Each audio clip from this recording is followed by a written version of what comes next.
Hello all, எல்லோரும் எப்படி இருக்கீங்க? ரொம்ப அமைதியாயிட்டேன்ல, எனக்கு எப்படி பிடிக்கல. சரி, ஓகே. இந்த வீக்லேருந்து ஆர்டர்ஸ் எடுக்கலான்னு இருக்கேன். இது என்னென்னு பார்த்தீங்கன்னா, ஹொசூருக்கு ப்ரௌனி கேட்டிருந்தாங்க. அதை தான் ரெடி பண்ணிகிட்ருக்கேன். என்னென்னு பார்த்தீங்கன்னா, ஒரு பாஸ்ட் 15-20 டேஸாகவே ஒரு ஆர்டர் முடிக்கிறதுக்குள்ளே ரொம்ப தடங்கல், ரொம்ப கஷ்டமாயிடுது டெலிவரி பண்ணுறதுக்குள்ளே. அவன் ரிப்பேர் ஆனிச்சு, அடுத்தது வீட்டில் ஃப்யூஸ் போணுச்சு. இது எல்லாமே பேக்கிங் பண்ணுறப்ப நடக்குது. ஸோ எனக்கு ப்ராடக்ட்டும் வேஸ்ட்டு, டைமும் வேஸ்ட்டு, அந்த நேரத்தில் டென்ஷனும். ஸோ ரொம்ப இதாக இருந்துச்சு ஒரு ஆர்டர் முடிச்சு கையில் கொடுக்குறதுக்குள்ளே. இந்த புயல் வந்தப்போ என்னால் நேரம் ஸ்பாஞ்ச் அண்ட் க்ரீம் ரெடி பண்ணி வச்சுட்டேன். அன்றைக்கி காலையிலே 2 o'clock வரைக்கும் வெயிட் பண்ண கரண்ட் வரும்னாங்க, வரல. அப்புறம் வராதுன்னு சொல்லிட்டாங்க. சரி, கஸ்டமர் கால் பண்ணி கேன்சல் சொல்லிட்டேன், நீங்கள் வெளியில் வாங்கிக்கோங்கன்னு. ஷீ ஸ்கூல் ஓகேங்க, ஒன்றும் பிரச்சனை இல்லை அப்படின்னாங்க. பட் அந்த குட்டி ஹர்ட் ஆகும் அப்படின்ற ஒரு வார்த்தையை சொல்கிறாங்க. சரி, எதுக்கு நம்மளால் முடிஞ்சு செய்வோம் அப்படின்ட்டு என்ன பண்ணேன். அவங்க வீட்டில் கரண்ட் இருந்துச்சு, பக்கத்து பிளாக் தான். பக்கத்தில் டர்ன் டேபிள் வரைக்கும் எடுத்துகிட்டு போயிட்டு ரெடி பண்ணி கொடுத்துட்டு வந்துட்டேன். பட் இனிமேல் இதை ரிப்பீட் பண்ணுற ஐடியா இல்லை. ஏன்னா ஃபுல் டென்ஷன் அண்ட் எல்லாத்தையும் எடுத்துகிட்டு போய் பண்ணி ஒரு கம்ஃபர்ட் ஜோனே இல்லை நமக்கு. ஸோ இனிமேல் இதை ரிப்பீட் பண்ண மாட்டேன். பட் பண்ண வரைக்கும் ஷீ இஸ் ஹாப்பி அண்ட் எல்லாமே நல்லபடியாக முடிஞ்சிடுச்சு. ஸோ அன்றைக்கி ஃபுல் டென்ஷன்.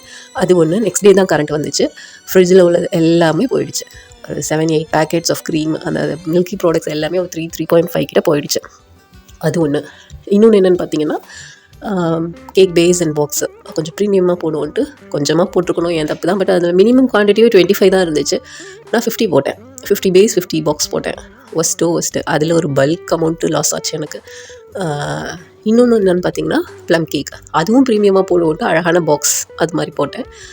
அதுவும் நல்லாயிருக்கு பாக்ஸு. பட் 1/4 கிலோவுக்கும் இல்லாமல் 1/2 kgக்கும் இல்லாமல் 2 கெட்டாலாம் வந்துருக்குது. ஸோ அதை வச்சு என்ன பண்ணுறதுன்னு எனக்கு தெரியல. அதுலேயும் ஒரு அமௌண்ட் போயிடுச்சு. ஸோ இப்படி கால் வைக்கிற இடம்லாம் கண்ணி வெடியாக இருந்துச்சு.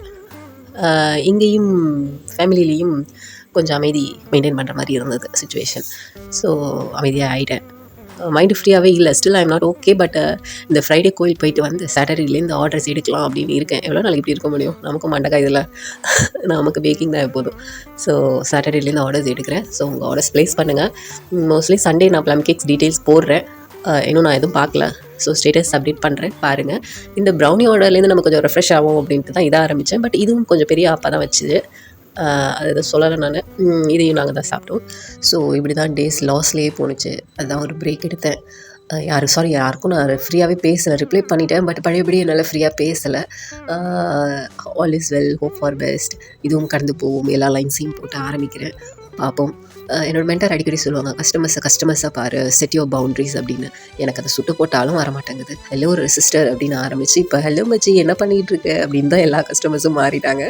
Every one is close to my heart. Still looking for your support. பார்ப்போம். அப்புறம் நான் அந்த மழையில் முடிச்சேன்னு சொன்னேன் இல்லையா, அந்த கேக் இது தான். எப்படி இருக்குன்னு சொல்லுங்கள். தேங்க்யூ.